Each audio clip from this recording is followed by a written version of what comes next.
Sustainable love is not fire and passion and all of those chemicals. That's the beginning. That's in the lust stage. Dug some of the deepest wounds that we all have and some of the most traumatizing memories. Why is it that for some reason there's so many people that get this wrong? Welcome to Evolve Ventures, the one place where leaders like you can dependably go to shift your consciousness to unlimited potential. Man, does that sound good? Oh, baby. I'm excited to be here, and I'm excited to have each one of you here with us. So we hope you enjoyed our latest episode number 89, which was Societal's Expectation of Love. And this, we believe, is such a great episode for you or anyone that you care about who is struggling with fitting the box of what society believes you should be fitting into. So this is specifically revolving around how you experience love, what your definition of love is, and what love looks like to you, and how that might be different from society's expectation, whether that be your, hometown, your family, or those you grew up with. So jump back to that episode if you haven't already listened to it to dive a little bit deeper into that. So today we are going to be talking about the Science of Love, episode 90. And in this episode, we're going to be digging into, like I've said in the Instagram lives that Bianca and I host every Tuesday at noon, the crunchy part of love, which I find fascinating. Bianca finds fascinating. We are in the research every single day, helping clients, helping people all over the world dig into this stuff. And we believe deeply that if you have a greater understanding about some of the science of love and what components make up what we call the recipe of love, you can really have a magnificent impact on how you personally experience love.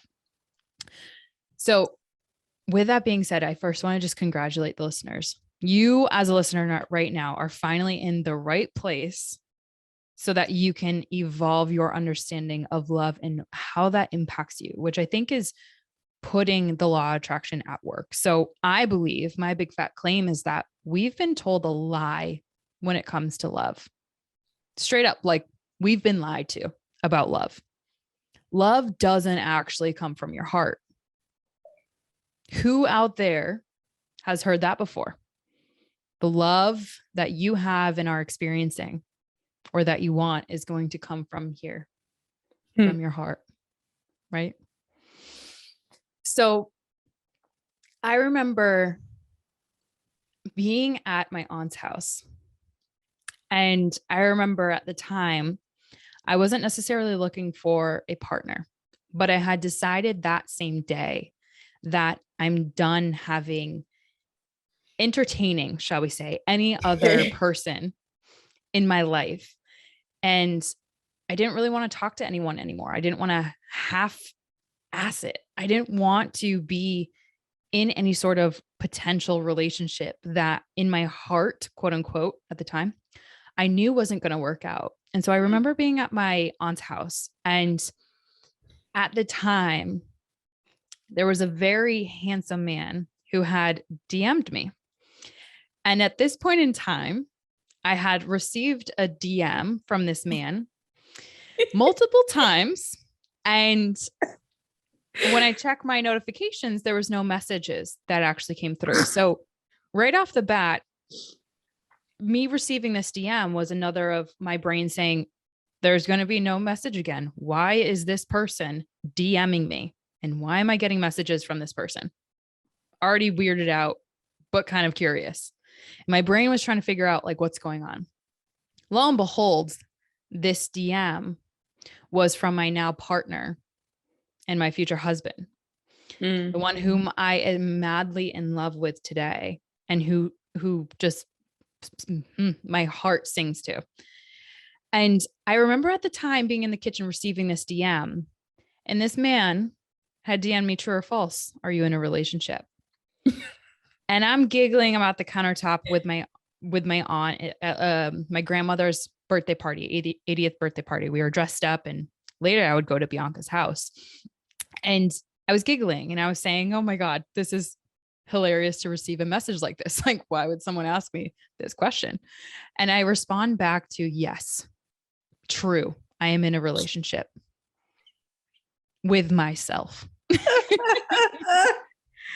And in this moment, I was giggling because who would ever take that response seriously? Who would ever actually understand what that response genuinely means, right? Because that's not necessarily a status available on Facebook or like an option, right? When you list like in a relationship with on Facebook or other social platforms, there's not necessarily like myself right there. I'm going to call Facebook and tell them to do that. Well, yeah, we got to get Mark on the phone. And so this being said, I'm giggling at the point, and it was interesting to me because, like I had said, I'd received multiple DMs from this individual. And so my heart was in this weird fluttering pattern, or as we'll now know after this episode, my brain. And I left having this feeling. I left that party having this feeling of like the what if. My body was in a different state and I was kind of excited. And I remember speaking to my grandmother, which was very unusual because we usually don't have these conversations. And I remember asking her before I left this party, before I went to your house, Bianca, asking her like, how do you know when you meet your person like me? How do you know? How do you know that this is the person for you, right? Because like I said at the beginning, love is supposed to come from your heart, right? Like you're just supposed to know, right? It's that feeling that we get in stories and magical fairy tales and Disney movies that you're just supposed to feel it from your heart. And I remember my grandmother at the time, she was so sweet. And it was a weird moment again, like I said, for me, because she had said, you just know, you just know. And she didn't necessarily go into detail. She didn't give me the neuroscience underneath it. She didn't necessarily go into depth, but she said, you'll feel it. And so it didn't really make any sense to me of what that meant until I actually started to study a little bit underneath why that was, why we feel love. And so I believe that it's so critical to understand what that feeling is and what that might mean to you.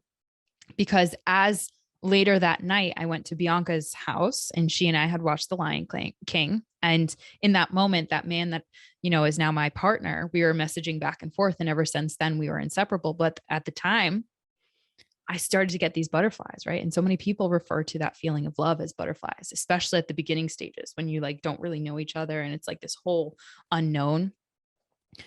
And Bianca, I remember talking to you and in that moment, like being super curious, like, what is this guy about? You remember that?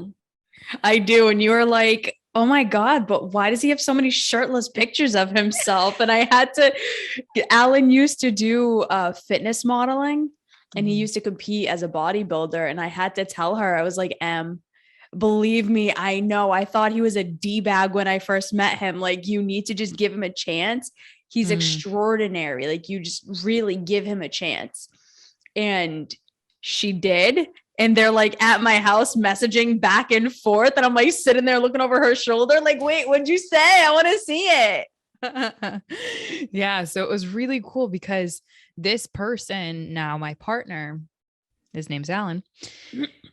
Bianca and I, she and I got so involved with each other because of our dreams, because of our goals, because of our aspirations. And she was this person who understood that about me and helped me to align with the person who also has similar dreams, similar goals, and is on a similar mission. And I'm so grateful for that because you helped to put that one person that I'm now madly in love with in my path. And so I think what's fascinating about this story, I think we all have some person in our life where they tell us to some degree or another, or we interpret that when you feel it, you'll know, right? Like there's this like very much of a cultural belief of like falling in love. It comes from your heart, and this emotion that we feel, you just, that knowing, that deep knowing, it's from the heart. So the location is from the heart is what we're thinking.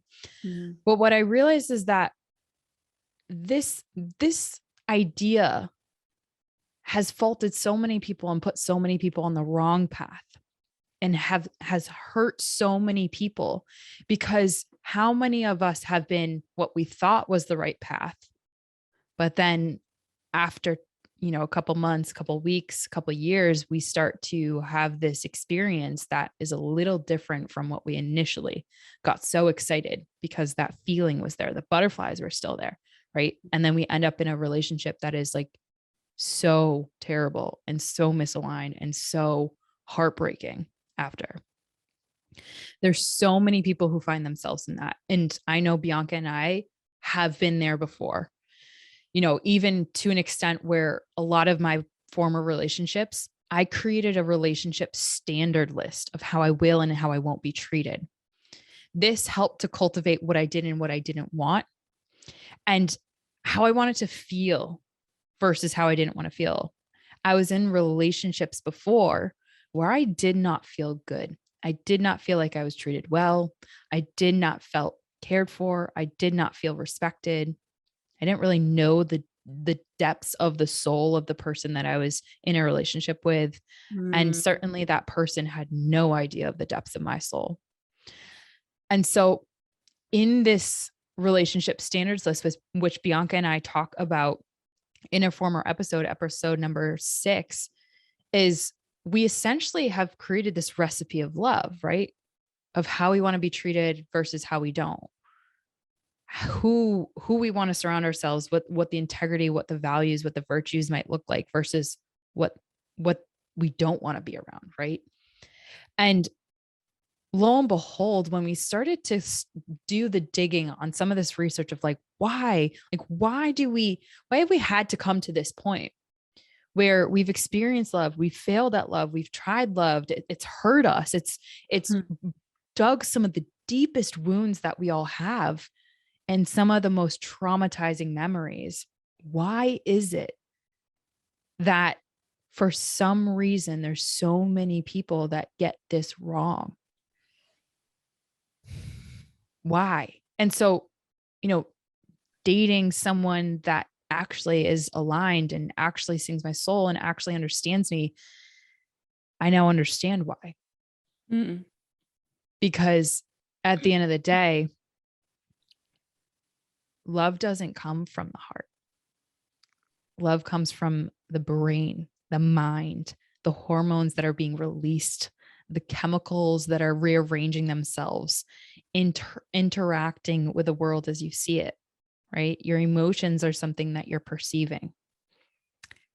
And so I want to share that from my research, my understanding, emotions are truly the trailheads that can dig you deep into what are the stopping signs for you, the flags that are telling you what's going on actually in your brain, meaning what are the synaptic connections that are happening? What is the recipe you're creating based on your perception of the world? That's what's going on. So if you believe in love, which I hope you do, let me ask you this. Do you know the 3 different phases of love? Do you know the hormones and the chemicals that go into that? No? Well, let me tell you that. So, first off, I think it's fascinating because I'm going to bring in a pull stat or a really quick stat. So, Bumble in 2021, which we know as, a love dating app, and where the woman makes the first move, shout out to the founder of Bumble. In 2021, 67% of people reported that they believe it's possible to fall in love with someone they haven't even met yet. I thought this was fascinating. Wow. And in 2017, a study on heterosexual relationships found that 61% of women believe you can fall in love at first sight, whereas 72% of men believe in that. I think that this is a fascinating stat, B, because you and I love Wait, to go into more stats. men believe that you can fall in love at first sight than women did? Yes. Yes. That's fascinating. That's Yes. fascinating. Yep. In 2017, a lot's changed since then. Wow. So keep that in mind.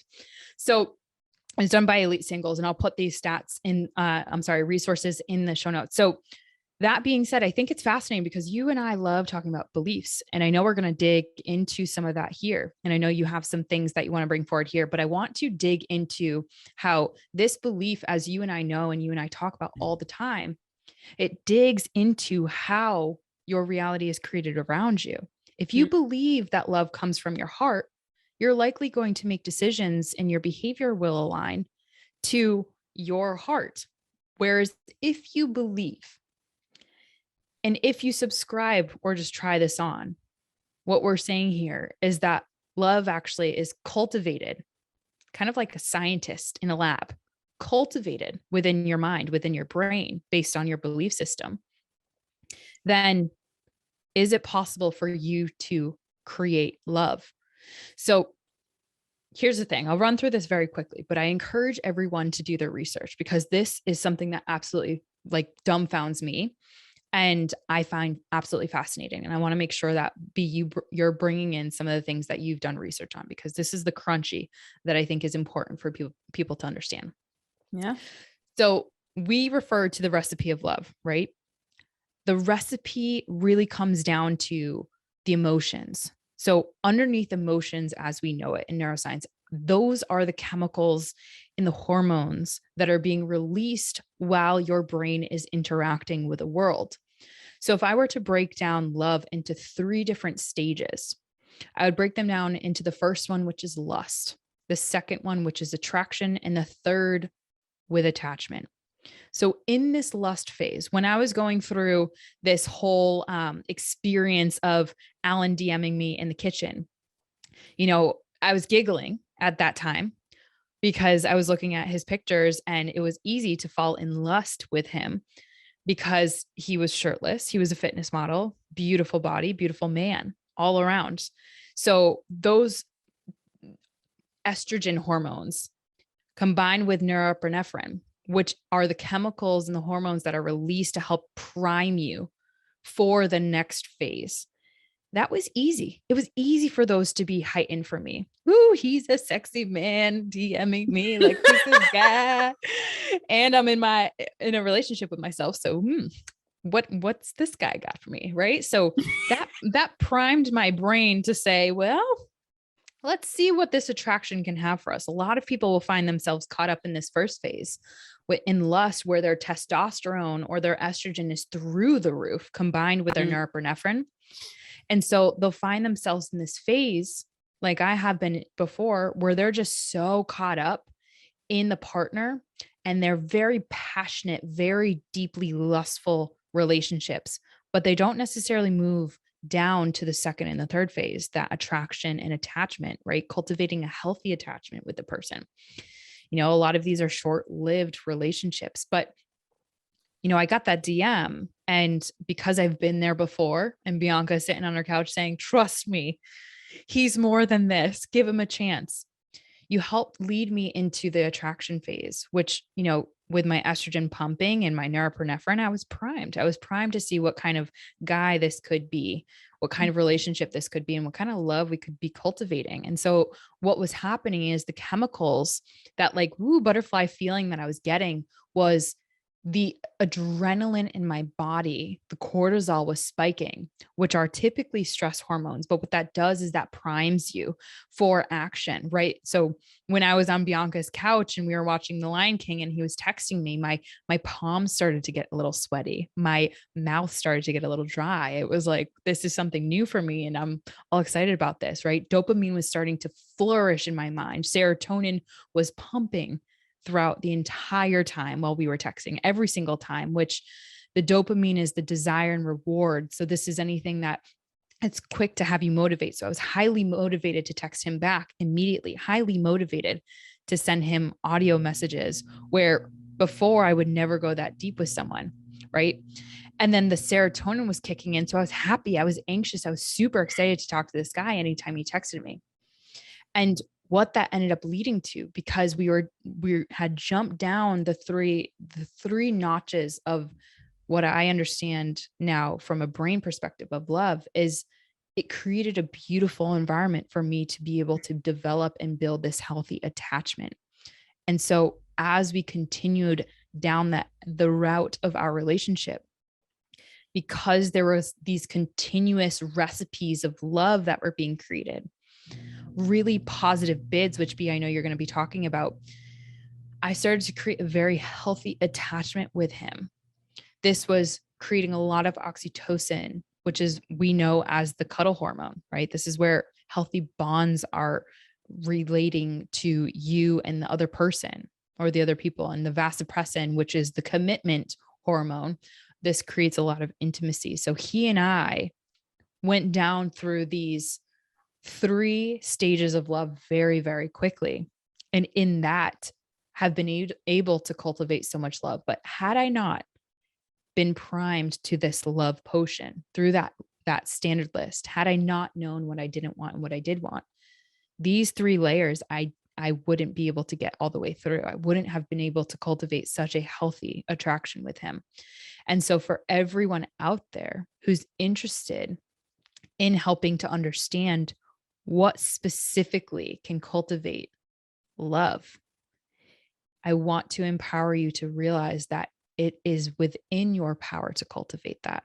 Like a scientist in a lab creating, you can do that within your brain, but not if you're under the belief that love comes from your heart. So B, I want to ask you, I know there was a couple things that I mentioned in there. What from your research do you believe is the most powerful when it comes to love and the science of love, right? I just brought a whole bunch into this. What do you believe is the most important to bring forward for our listeners?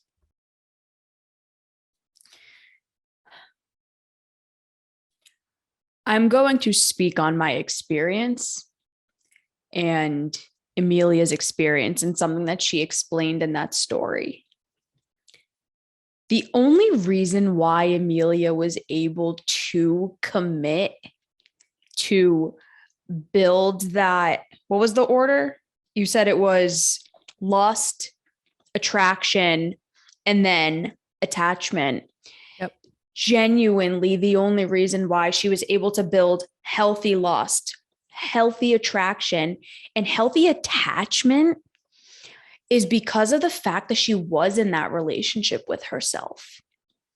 She had a strong bond with number one, which was her. I just finished reading this book called Facing Love Addiction. The author is Pia Melody. She's one of the foremost experts in codependency and love addiction and like sex and love addiction.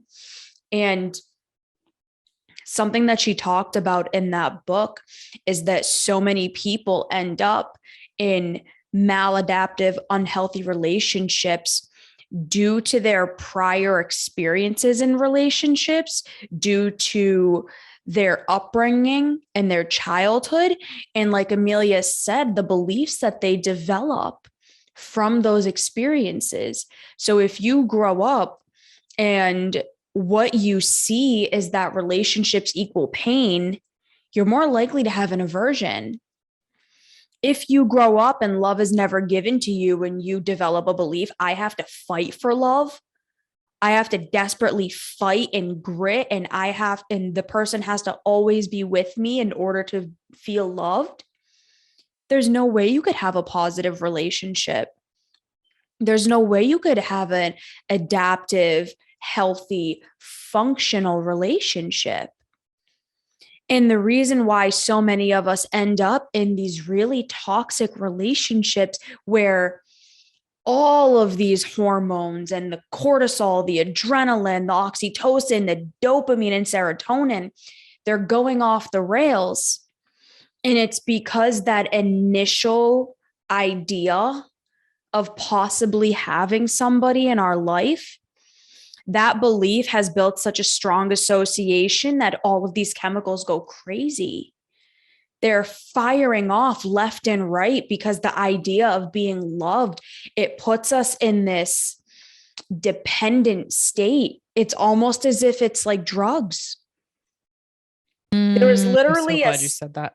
there's a Whew. sex and love addiction anonymous course or group, just like AA, because it is as toxic and as debilitating and as maladaptive and challenging as drug addiction, as alcohol addiction, because of the person's response to this, to their response to the hope and the potential of being loved and having love.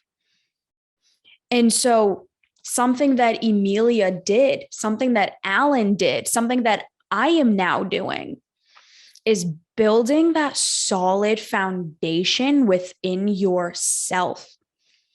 Emilia made light of it and said it as a joke, like, yeah, I'm in a relationship with me. But Emilia spent a very long time cultivating herself to where the idea of love was not something that she needed. She does not need Alan. She will be fine without him. And in all honesty, him with her. But because they have a healthy relationship with themselves, they choose to be with one another. And so they're able to have a positive experience of love, not one that has been so romanticized in media where it's like always fire and passion and excitement and this vigor. That's not love. That's movies and music. I was watching a video today and the woman said, love isn't red, love is a cool blue. Sustainable love is not fire and passion and all of those chemicals. That's the beginning. That's in the lust stage. And in the attraction stage and the beginning of the attachment stage. And they're all still there. They don't go away, but their depth, their strength is not as much. And it shouldn't be. And now that doesn't mean you don't still love your partner. There are people that are deeply, madly in love with each other after 20, 30, 40, 50 years. And that's through the cultivation of their relationship. Through, like Emilia said, those positive bids where you turn towards your partner, through having a solid foundation in your relationship, healthy attachment, healthy or connected values, connected beliefs, connected aspirations. But if you don't know yourself, if you truly do not know what it is that you want, what your needs are, what your wants are and desires are, or who you are in general, how could you ever find a partner that can match you at that level? There's the psychological component of it and the psychological science of love. There is also the neurobiological and the chemical and the brain, so the science of love. And they are not independent of each other. They are interdependent. You need them both. They are both dependent upon each other. You have to have both. So when it comes to love, for those who are in relationships right now, if your relationship is struggling, it's probably because of this. Because when you first got into that relationship, it was passion and fire and excitement and, oh my God, the potential of someone loving me. But so many of us get clouded by that potential that we don't actually see the person for who they are. And I am prime suspect for this. I did this in my last relationship and in everyone before that. Oh my God, someone's going to love me. And that thought, that belief, it set off all of those chemicals in my mind to where I truly was not seeing clearly. It is as if you are in a drug-induced state because you are. The same chemicals in your brain are being fired off. as if you are in a drug-induced state, as if you just snorted cocaine. It is toxic. It is potent. And you need to learn what's underneath it. And you need to learn what's underneath you. What are you? Who are you?